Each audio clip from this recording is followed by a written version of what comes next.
Desperation has brought Mr. Yan to this hospital in Shanghai. He's hoping brain surgery will cure his addiction to drugs.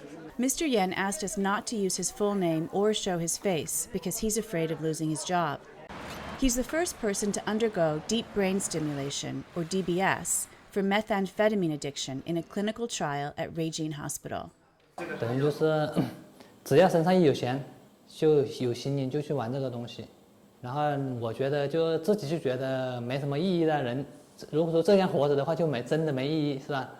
DBS has long been used for movement disorders like Parkinson's disease and is increasingly being used to treat psychiatric conditions like severe cases of obsessive compulsive disorder or OCD. It's connected to the lead in the patient's brain. The surgery involves implanting a device that works like a pacemaker, using electrodes implanted in the brain to stimulate targeted areas.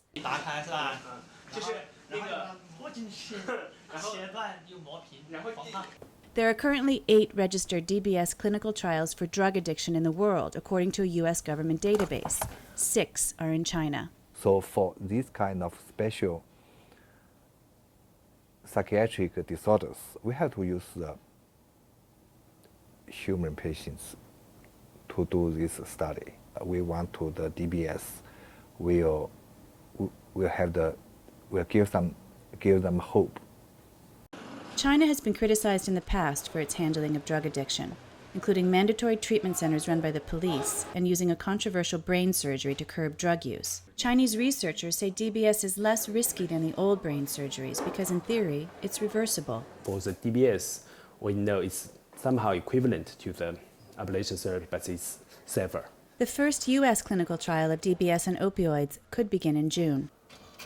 Megan Creed has been studying DBS on mice and says it's a promising option. And I think given the crisis that we have with addiction right now, that the prospect of using DBS for addiction is important and very timely. But Creed says surgery will not treat addiction on its own. I do think that when used in combination with things like cognitive behavioral therapy, other classical treatments for addiction, that it can help patients. It can help them overcome some of that initial craving. China's studies so far have offered mixed results, including a fatal heroin overdose after DBS. For Yan, he says surgery was the only chance to get his life back. 5 months later, he says he feels stronger. 使我控制力好一点了。 And is still off drugs. Erika Kienitz, Associated Press, Shanghai.